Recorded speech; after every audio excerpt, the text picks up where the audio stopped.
நம்ம நேத்து எக்ஸ்பெக்ட் பண்ண மாதிரி தான் இன்னைக்கு எபிசோட் இருக்கு. அங்கங்க மாயாக்கு கொஞ்சம் சொம்பு தூக்குனாங்க. அப்புறம் சில இடத்துல விசித்ரா அண்ட் தினேஷ் கடையில சண்டை வந்தது இல்லையா? அத இந்த இடத்துல கமல் சார் போறப்பயாவது ஒழுங்கா போட்டான் அப்படிங்கிற மாதிரி கொஞ்சம் தீர்த்து வச்சாப்ல.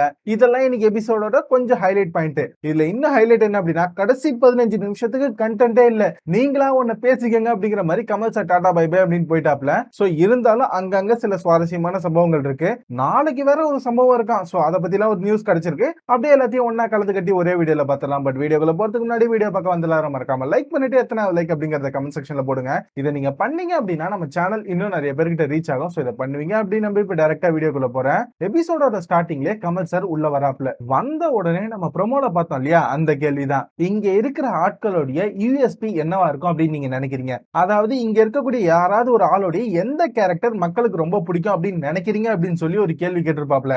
ஆல்மோஸ்ட் இந்த இடத்துல நிறைய பேர் பாசிட்டிவா தான் சொன்னாங்க.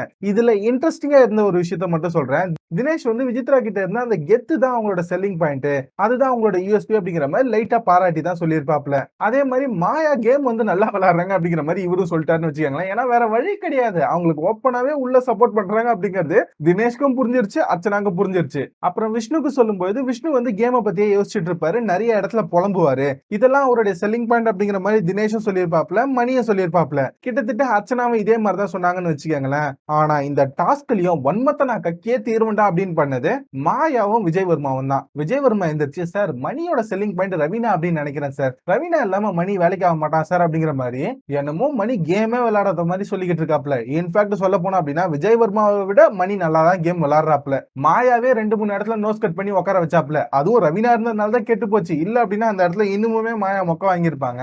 ஆனா இதெல்லாம் தெரியாம விஜய் வர்மா வந்து நான் சொம்பு தூக்குறடா அண்டா தூக்குறேன்டா அப்படிங்கிற மாதிரி பேசுறாரு பாத்தீங்களா, அதுதான் ஹைலைட்டா இருக்கு. அப்புறம் வழக்கம் போல மாயாக்கும் விஷ்ணுக்கும் ஆகாது அப்படிங்கிறது விஜய்க்கு நல்லாவே தெரியும். சோ போற போக்குல விஷ்ணுவே நம்ம குத்தலாம் அப்படிங்கிற மாதிரி, சார் விஷ்ணு வந்து இந்த கேம்ல எல்லாரையும் யூஸ் பண்ணிக்கிறாரு அப்படிங்கிற மாதிரி போற போக்குல ஒரு குத்தி விட்டு போயிட்டாப்ல. அப்புறம் வழக்கம் போல மாயாவை பத்தி சொல்லவே தேவையில்ல, இந்த டாஸ்க்ல வன்மத்தை இறக்குறண்டா அப்படிங்கிற மாதிரி தினேஷ், அர்ச்சனா இவங்க எல்லாத்துக்கும் ஓரளவுக்கு பாசிட்டிவா சொல்லிட்டாங்க. ஏன்னா இவங்க கிட்ட எல்லாம் ஓட் பேங்க் இருக்கு அப்படின்னு தெரியும், அதனால அதை யூஸ் பண்ணிக்கணும் அப்படிங்கறதுல ரொம்ப தெளிவா இருக்காங்க. ஆனா விஷ்ணுக்கும் மணிக்கும் வரும்போது மட்டும் நறுக்குன்னு வன்மத்தை கொட்டினாங்க. விஷ்ணு கிட்ட சொல்லும்போது, சார் இந்த கேம்ல யார் யாரை எப்படி எப்படி யூஸ் பண்ணணும் அப்படிங்கறது தெரிஞ்சு எல்லாரையும் யூஸ் பண்ணி அவர் இந்த கேம்ல முன்னேறி போய்கிட்டே இருக்காரு சார், அதை வச்சுதான் டிக்கெட் ஃபினாலே வாங்கி ஃபைனலிஸ்ட் ஆயிட்டாரு சார் அப்படிங்கிற மாதிரி, அதுதான் அவருடைய செல்லிங் பாயிண்ட் அப்படிங்கிற மாதிரி இவங்க சொல்றாங்க. இந்த கேம்ல ஊர்ல இருக்க எல்லாரையும் யூஸ் பண்ணி எல்லாருடைய கேமையும் ஸ்பாயில் பண்ணி ஃபைனலிஸ்ட் ஆனது இவங்க தான், ஆனா வெக்கமே இல்லாம அதை பண்ணது இன்னொரு ஆள் தான் அப்படிங்கிற மாதிரி இவங்க சொல்றாங்க பாத்தீங்களா. இது எப்படி சொல்ல முடியுது அப்படின்னு தான் தெரியல. இதை கேட்டு வேற ஒருத்தர் இந்த இடத்துல சிரிச்சுக்கிட்டு இருக்காரு, அதுதான் ஹைலைட். அது வேற யாரும் இல்ல, நம்ம ஹோஸ்ட் தான் வச்சுக்கோங்களேன். அதுக்கு அடுத்து மணி கிட்ட வரும்போது ரவீனா போனதுக்கு அப்புறம் மணி ஒண்ணுமே இல்ல சார், இந்த வீட்டுல எங்க இருக்காரு அப்படிங்கிற மாதிரி தேடிக்கிட்டு இருக்கோம் அப்படிங்கிற மாதிரி கலாகிறாங்க. இவங்க நிலைமை உங்களுக்கு புரியவே புரியாது போல. சோ ஒரு ஃபன்னா வச்ச டாஸ்க்லயும் வன்மத்தை தான் கொட்டுறாங்கன்னு வச்சுக்கோங்களேன். இதெல்லாத்தையும் சொல்லி முடிச்சுட்டு திரும்பவும் கமல் சார் கேட்கிறாப்ல, நீங்க பொதுவா எல்லாருக்கும் நல்லபடியா சொல்லிட்டீங்க, ஆனா நான் அப்படி கேட்கல, நீங்க ஒருவேளை வெளியில ஆடியன்ஸா இருந்தீங்க அப்படின்னா யாருக்கு இந்த இடத்துல சப்போர்ட் பண்ணி ஓட்டு போடுவீங்க அப்படிங்கிற மாதிரி திரும்பவும் மாயாவை ஹைப் ஏத்துற மாதிரி தான் ஒரு கேள்வி கேட்டாப்ல. மணி, விஷ்ணு இவங்க 2 பேர்த்த தவிர அங்க இருந்த எல்லாருமே மாயா தான் அப்படின்னு சொல்லிட்டாங்க. ஏன்னா மாயாவோட கேம் நல்லா இருக்கான். விசித்ரா எல்லாம் மாயா வந்து 200% என்டர்டெயின் பண்றாங்க அப்படிங்கிற மாதிரி எல்லாம் சொல்றாங்க. அந்த அளவுக்கு எப்படி என்டர்டெயின் பண்ணாங்க அப்படின்னு எனக்கு தெரியவே இல்ல. விஷ்ணு மட்டும் இந்த இடத்துல தினேஷ சொல்லிருப்பாப்ல, மணியும் தினேஷ சொல்லிருப்பாப்ல. மத்த எல்லாருமே இந்த இடத்துல ஒண்ணு சேர்ந்து அர்ச்சனாவை கூட சொல்லல, மாயாவை சொல்றாங்க. சோ அந்த அளவுக்கு மாயா மேஜிக் உள்ளே வேலை செய்து போல. அடுத்த வாரம் என்ன ரிசல்ட் வரப்போகுது அப்படின்னு தெரியல. ஆனா மக்களே இப்பவே கொஞ்சம் மனசை திடப்படுத்தி வச்சுக்கோங்க, அடுத்த வாரம் ரிசல்ட் என்னவா வேணா ஆகலாம். மாயா தான் டைட்டில் வின்னர் அப்படிங்கிற மாதிரி கப்ப தூக்கி கூட கொடுக்கலாம். அதுக்கு இப்பவே ப்ரிப்பேர் ஆயிடுங்க. ஏன்னா அதுக்கேத்த மாதிரி தான் இந்த வாரம் ஃபுல்லா பிஆர்ஸ் ஒர்க் பண்ண போறாங்க. ஆல்ரெடி மாயாவை ட்ரெண்ட் பண்றதுக்காக ட்விட்டர் ஃபுல்லா நிறைய பேர் களமிறங்கிட்டாங்க. எத்தனை பேர் நோட் பண்ணீங்க அப்படின்னு தெரியல. அப்படி யாராவது நோட் பண்ணீங்க அப்படின்னா மறக்காம கமெண்ட்ல போடுங்க. அதுக்கு அடுத்து திரும்பவும் கமல் சார் இன்னொரு கேள்வி கேட்டாப்ல. அதாவது இந்த வீட்டுல ஒருத்தங்க அவங்களுக்கு ஃபேவரட்டான ஆளு சொன்னாங்க அப்படின்னா ஒத்துப்பாங்க, அதே விஷயத்தை அவங்களுக்கு பிடிக்காத ஆள் சொன்னாங்க அப்படின்னா ஒத்துக்க மாட்டாங்க. அந்த மாதிரி இந்த வீட்டுக்குள்ள யார் 2 பேர் இருக்காங்க அப்படிங்கிற மாதிரி ஒரு கேள்வி கேட்டாப்ல. குழப்பற மாதிரி தான் ஒரு கேள்வி கேட்டாருன்னு வச்சுக்கோங்களேன். ஆனா இந்த இடத்துல அர்ச்சனா போட்டு கொஞ்சம் தெளிவா சொல்லிருச்சு, சார் எனக்கு தெரிஞ்சு விசித்ராவும் தினேஷும் தான் சார் எப்ப பார்த்தாலும் டாம் அண்ட் ஜெர்ரி மாதிரி அடிச்சுக்கிட்டே இருப்பாங்க அப்படிங்கிற மாதிரி சொல்லிட்டாங்கன்னு வச்சுக்கோங்களேன். இன்ஃபேக்ட் இந்த இடத்துல மாயாவும் அதே தான் சொன்னாங்க. ஆல்மோஸ்ட் எல்லாரும் அதே தான் சொன்னாங்க. கமல் சாரே ஒரு கட்டத்துக்கு அப்புறம் என்னதான்ப்பா உங்களுக்குள்ள பிரச்சனை சொல்லுங்கப்பா அப்படின்னு கேட்க, தினேஷ் உடனே இல்ல சார் எனக்கு பேக்கேஜஸ் எல்லாம் எதுவும் கிடையாது, இருந்தாலும் அவங்களுக்கு எனக்கு ஆரம்பத்துல இருந்தே ஒத்துப்பட்டு வரல, அதனாலதான் இது அப்படியே இருக்கட்டும், வெளில போய் பாத்துக்கலாம் அப்படிங்கிற மாதிரி நானும் நிப்பாட்டி வச்சிட்டேன் அப்படிங்கிற மாதிரி சொல்ல, விசித்ரா உடனே இல்ல சார் அவர் எப்ப பேசலாம் மத்தவங்க கிட்ட எல்லாம் ஒழுங்கா இருக்கார் சார், பட் என் கிட்ட மட்டும் அந்த ஆள் மரியாதையை கொடுத்து பேச மாட்டாரு சார், எப்ப பார்த்தாலும் எழுத்தம் கௌத்தம் அப்படின்னு பேசிக்கிட்டே இருக்காரு சார், அது எனக்கு பிடிக்கல சார் அப்படிங்கிற மாதிரி இவங்க சொல்ல, அந்த பக்கம் இவரு இல்ல சார் நான் வந்து டாம் அண்ட் ஜெர்ரி மாதிரி இருக்கேன் அப்படின்னு எல்லாரும் சொல்றாங்க. ஆனா டாம் தான் எல்லாத்தையும் பண்ணுது அப்படின்னு எல்லாரும் நினைப்பாங்க. ஆனா டாம் அண்ட் ஜெர்ரில டாமுடைய வீட்டுல ஒரு ஆண்டி இருப்பாங்க. கையில தொடப்ப கட்டியோட டாம போட்டு வெளுக்கிறதே அவங்க தான். அந்த மாதிரி இந்த வீட்டுல விசித்ரா என்ன போட்டு வெளுக்கிறாங்க சார். அதனாலதான் சார் நான் ஒதுங்கி இருந்தேன் அப்படிங்கிற மாதிரி இவரு சொல்ல, எல்லாருமே இந்த இடத்துல சிரிச்சிட்டாங்கன்னு வச்சுக்கோங்களேன். அதுக்கப்புறம் விஜிதா திரும்பவும் அந்த இடத்துல அவங்களை நியாயப்படுத்த வர கமல் சரியா பார்த்தாப்ல, உங்களுக்குள்ள பிரச்சனை முடியவே முடியாது போல. ஆனா நான் சொல்றேன் நோட் பண்ணி வச்சுக்கோங்க. வெளில வந்ததுக்கு அப்புறம் நீங்க தான் நல்ல ஃப்ரெண்ட்ஸா இருப்பீங்க. சோ இப்பவாது இந்த பிரச்சனையை முடிச்சு வச்சுக்கோங்க, கை கொடுத்துருங்க அப்படிங்கிற மாதிரி சொல்லி இவர் ஏதாவது இந்த பிரச்சனையை சால்வ் பண்ணி விடுவாரு. அப்பவே விசித்ராவுக்கு புரிஞ்சிருச்சு நாம தான் இன்னைக்கு அவுட் அப்படின்ட்டு. அதுக்கப்புறம் திரும்பவும் சரி ஓகே இந்த வாரம் யாரு எலிமினேட் ஆவாங்க அப்படின்னு நினைக்கிறீங்க அப்படிங்கிற மாதிரி இன்னொரு கேள்வி கேட்டிருப்பாப்ல. இதுல இந்த இடத்துல விஷ்ணு கொஞ்சம் காமெடி பண்ணாப்ல, லைட்டா விசித்ராவை பார்த்திருப்பாப்ல. அப்புறம் இல்ல மேம் நான் உங்களெல்லாம் சொல்ல மாட்டேன், நீங்க வீட்டுக்குள்ளேயே இருங்க, இந்த வாரம் ஏதாவது பஞ்சாயத்து இழுத்து விட்டுற போறீங்க, எனக்கு தெரிஞ்சு இந்த வாரம் விஜய் வர்மா மாதிரி ஆள் போறதுக்கு வாய்ப்பு இருக்கு அப்படிங்கிற மாதிரி இவரு சொல்றாப்ல. கிட்டத்தட்ட தினேஷ் அதே தான் சொல்லுவாரு, சார் நான் இல்ல விசித்ரா இல்ல விஜய் வர்மா 3 பேர்ல யாராவது ஒருத்தர் போறதுக்கு வாய்ப்பு இருக்கு அப்படிங்கிற மாதிரி சொல்லுவாப்ல. ஆனா இந்த இடத்துல மாயா ஒரு உண்மையை சொன்னாங்க. எத்தனை பேர் கவனிச்சீங்க சார்? இந்த எபிசோட் ஆரம்பிக்கிறதுக்கு முன்னாடி வரைக்கும் நான் தான் போவேன் அப்படின்னு நினைச்சேன். பட் இப்ப எனக்கு தெரிஞ்சிச்சு நீங்க தான் இவ்வளவு க்ளூ கொடுத்துட்டீங்களே, கண்டிப்பா நான் போக மாட்டேன், மணிதான் போவான் அப்படின்னு நினைக்கிறேன் அப்படிங்கிற மாதிரி அவ்வளவு கான்பிடென்டா சொல்றாங்க. அது எப்படி தெரியும் தெரியல. எபிசோட் ஆரம்பிக்கிறதுக்கு முன்னாடியே உள்ள கூப்பிட்டு சொல்லிட்டாங்க போல, நீ ஜாலியா இரு, உன்னெல்லாம் எலிமினேட் பண்ண மாட்டோம், நாங்க இருக்க வரையும் உன்னை காப்பாத்துவோம் அப்படிங்கிற மாதிரி கன்ஃபெஷன் ரூம் கூப்பிட்டு சொல்லிட்டாங்க போல. அதெல்லாம் செம்ம ஜாலியா இருக்காங்கன்னு வச்சுக்கோங்களேன். விசித்ரா கிட்ட கேட்கும்போது எனக்கு சரியா தெரியல சார், யார் வேணா போலாம் அப்படிங்கிற மாதிரி ஒரு மாதிரி குட்டையை குழப்பி சொல்லி உட்காந்துட்டாங்க. அதுக்கப்புறம் கமல் சரியா பார்த்தாப்ல, சரி ஓகே நானே காடை காமிச்சிடறேன் அப்படின்னு சொல்லி விசித்ரான்னு எடுத்து காமிச்சிட்டாப்ல.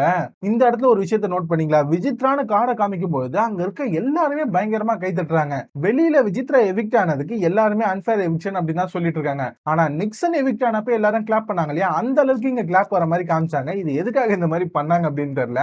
ஆனா விசித்ரா இந்த இடத்துல எவிக்ட் ஆனது ஒரு அன்ஃபேர் எவிக்ஷன் தான். உடனே மாயா ஒரு ரியாக்ஷன், ஐயோ நீங்க எவிக்ட் ஆயிட்டீங்களா, இதை என்னால நம்பவே முடியலையே அப்படிங்கிற மாதிரி. அவங்களுக்கு நல்லாவே தெரியும் நம்மளை காப்பாத்துறதுக்காக தான் இவங்க வெளில போறாங்க அப்படிங்கிறது அவங்களுக்கு நல்லாவே தெரியும். ஆனா நடிப்பு. அதுக்கப்புறம் விசித்ராவும் எல்லார்கிட்டையும் கை கொடுத்துட்டு இத்தனை நாள் என்ன உள்ள பத்திரமா பாத்துக்கிட்டதுக்கு தேங்க்ஸ் அப்படிங்கிற மாதிரி ஸ்மால் பாஸ் பிக் பாஸ் ரெண்டு பேர்கிட்டயும் பேசியிருப்பாங்க. கமல் சார் தான் விசித்ராக்கு சப்போர்ட் பண்ணல. அட்லீஸ்ட் அந்த ஸ்மால் பாஸும் பிக் பாஸும் அது போறப்ப நீங்க நல்லா விளையாண்டீங்க. அது மட்டும் இல்லாம இந்த பிக் பாஸ்ல ஒரு புது ரெக்கார்டையும் நீங்க பண்ணி வச்சிருக்கீங்க. உங்க ஏஜ் கேட்டகரியில யாருமே இவ்வளவு நாள் இருந்தது இல்ல அப்படிங்கிற மாதிரிலாம் பாராட்டி தான் அமிச்சாப்ல. அது கொஞ்சம் நல்லா இருந்தது. சோ இவங்க வெளில வந்த உடனே கமல் சார் கிட்ட பேசும்போது, சார் நீங்க சொன்ன எல்லா அட்வைஸையும் கேட்டுக்கிறேன், இதுக்கு மேல நான் பார்த்து இருந்துக்கிறேன் சார், ஆனா நான் 4 வாரத்துல போயிடுவேன் அப்படின்னு தான் நினைச்சேன். ஆனா இவ்வளவு நாள் நான் இருந்தது ரொம்ப பெரிய விஷயம் தான் சார். எனக்காக ஓட்டு போற சில பேருக்காக தான் நான் உள்ள இருக்கணும் அப்படின்னு நினைச்சேன் அப்படிங்கிற மாதிரிலாம் சொல்லிட்டு இவங்க அந்த இடத்துல இருந்து உள்ள இருக்கக்கூடிய ஆட்களை பார்த்தாங்க. அப்பதான் இந்த இடத்துல தினேஷை பார்த்து, என்ன தினேஷ் இளைய தலைமுறையினருக்கு நான் வாய்ப்பு விட்டுட்டேனா, இதுக்கு மேல சந்தோஷம் தானே அப்படிங்கிற மாதிரி கேட்க தினேஷே முடிப்பாப்ல, ஓ இன்னும் என்னதான் சொல்றீங்களா மேம் அப்படிங்கிற மாதிரி. அது கொஞ்சம் ஃபன்னா இருந்தது. இவங்க வெளில வந்ததுக்கு அப்புறம் பேசின இதெல்லாம் உண்மையிலே நல்லா தான் இருந்தது. அதுக்கப்புறம் ஓகே நான் போயிட்டு வரேன், பார்த்து இதுக்கு மேல இருந்துக்கங்க, எல்லாரும் ஒன்னா சண்டை போடாம இருங்க அப்படிங்கிற மாதிரி சொல்லிட்டு போயிட்டாங்க. சோ இதை முடிச்சதுக்கு அப்புறம் கமல் சாருக்கு கண்டென்ட் இல்ல, எபிசோட எப்படி கொண்டு போறது அப்படின்னு தெரியல. உடனே என்ன பிளான் பண்ணாங்க அப்படின்னா, சரிப்பா இன்னும் ஒரு வாரம் தான் இருக்கு, நான் உங்களுக்கு ஒரு வாய்ப்பு தரேன், நான் கிளம்பிடுறேன், அதுக்கப்புறம் நீங்களே ஒரு கேமராவை செலக்ட் பண்ணி உங்களுக்கு ஓட்டு போடக்கூடிய மக்கள் கிட்ட எதுக்காக உங்களுக்கு ஓட்டு வேணும் அப்படிங்கிற மாதிரி ஒரு கேம்பெயின் பண்ணுங்க அப்படிங்கிற மாதிரி சொல்லி விட்டு போயிட்டாப்ல. இதை வச்சுதான் அடுத்த 15 நிமிஷத்தை ஓட்டினாங்க. இருக்கிற 6 பேரும் அடுத்த ஃபைனலிஸ்ட் அப்படிங்கறது அவங்களுக்கு தெரிஞ்சு போச்சு. சோ ஃபைனல் வீக்ல எங்களுக்காக ஓட்டு போடுங்க அப்படிங்கிற மாதிரி ஒரு ஒருத்தரா கேட்டாங்க. அர்ச்சனா வந்து பாட்டெல்லாம் பண்ணாங்க. இதுல எனக்கு மாயா பேசினது செம ஹைலைட்டா இருந்தது. மாயா ஒரு வார்த்தை சொல்லியிருப்பாங்க, அவங்க உள்ள வரும்போது கமல் சார் வந்து ஒரு சின்ன நோஸ் மாதிரி ஒன்னு கொடுத்திருப்பாரு. இந்த கிளவுன்லாம் மூக்குல வச்சிருப்பாங்க இல்லையா, அந்த மாதிரி ஒன்னு கொடுத்திருப்பாப்ல. நான் வந்து ஒரு கோமாளியா தான் உள்ள வந்தேன் அப்படின்னு சொல்லிட்டாங்க. இத நாளைக்கு எத்தனை பேர் மீம்ல போட்டு ட்ரெண்ட் ஆக போறாங்க அப்படின்னு தெரியல. அது மட்டும் இல்லாம நான் வந்து இந்த வீட்டுக்குள்ள கட்டியக்கார மாதிரி தான் வந்தேன் அப்படின்னு சொன்னாங்க. எனக்கு இந்த கட்டியக்காரன் அப்படிங்கிற வேர்டு தான் ரொம்ப இடிச்சது. எத்தனை பேருக்கு கட்டியக்காரன் அப்படின்னா என்னன்னு தெரியும் தெரியல. நாடகம் நடக்கும்போது கட்டியக்காரன் கேரக்டர் ரொம்ப இம்பார்ட்டன்ட். அவரு தான் கிட்டத்தட்ட அந்த நாடகத்திலேயே யார் யார் எங்க வருவாங்க, என்ன நடக்க போகுது அப்படிங்கறத ஒரு சின்ன பிரீஃப் மாதிரி கொடுக்குறவரு. ஒரு எக்ஸாம்பிளுக்கு சொல்லணும் அப்படின்னா, நம்ம மாடர்ன் சினிமால வந்து இந்த வாய்ஸ் ஓவர் யூஸ் பண்ணுவாங்க இல்லையா, ஜிவிஎம் படத்துல வாய்ஸ் ஓவர் மூலியமாவே கதை அப்படின்னு நகர்த்திட்டு போவாங்க இல்லையா, நாடகத்துல அதை பண்றவர் தான் கட்டியக்காரன். அந்த கேரக்டரா தான் நான் வீட்டுக்குள்ள வந்தேன், எல்லார பத்தி நான் உங்களுக்கு வெளிப்படுத்தினேன், அது மட்டும் இல்லாம நானும் உண்மையா தான் இருந்தேன் அப்படிங்கிற மாதிரிலாம் சொன்னாங்கன்னு வச்சுக்கோங்களேன். இதை எத்தனை பேர் ஏத்துக்க போறாங்க அப்படின்னு தெரியல. இது எல்லாத்தையும் சொல்லி எனக்காக ஓட்டு போடுங்க அப்படிங்கிற மாதிரி இவங்க கேட்டாங்க. அதே மாதிரி தான் எல்லாருமே கேட்டாங்க. கடைசியில எல்லாரும் ஒன்னா சேர்ந்து நின்று பிக் பாஸ் முன்னாடி நாங்க தான் ஃபைனலிஸ்ட் அப்படிங்கிற மாதிரிலாம் ஒரு சின்ன ராப் மாதிரி பண்ணாங்கன்னு வச்சுக்கோங்களேன். அவ்வளவுதான் இன்னைக்கு எபிசோட்ல நடந்தது. சோ கமல் சார் இன்னைக்கு ரொம்ப திருப்தியா ஈஸியா போயிருப்பாப்ல. ஆஹா வேற லெவல்ல மாயாக்கு சொம்பு தூக்கியாச்சு, நிம்மதியா நம்ம போலாம் அப்படிங்கிற மாதிரி கிளம்பி போயிட்டாரு. சோ விசித்ராவை அன்பேரா எவிக் பண்ணி வெளில அமிச்சிட்டாங்க. விசித்ரா மட்டும் மாயா பக்கம் சேராம இருந்திருந்தாங்க அப்படின்னா இந்நேரத்துக்கு அவங்க டாப் 2ல இருக்கிறது கூட வாய்ப்பு இருக்கு. ஏன் ஃபைனலிஸ்ட் ஆகி வின் ஆகிறது கூட வாய்ப்பு இருக்கு. அதை அவங்களே இந்த இடத்துல கெடுத்துக்கிட்டாங்க. விஷ்ணு சொன்ன மாதிரி சேர்க்க சரியில்லை. சோ அவங்க வெளில வந்ததுக்கு அப்புறம் எல்லாத்தையும் பார்த்தாங்க அப்படின்னா மத்தவங்க மாதிரி சொம்படிக்க மாட்டாங்க அப்படின்னு நினைக்கிறேன். சோ அது என்ன அப்படிங்கறத வெயிட் பண்ணி பார்க்கலாம். இவங்களுக்கு உண்மை தெரிஞ்சது அப்படின்னா திரும்ப உள்ள போகும்போது என்ன பண்ணுவாங்க அப்படின்னு தெரியாது.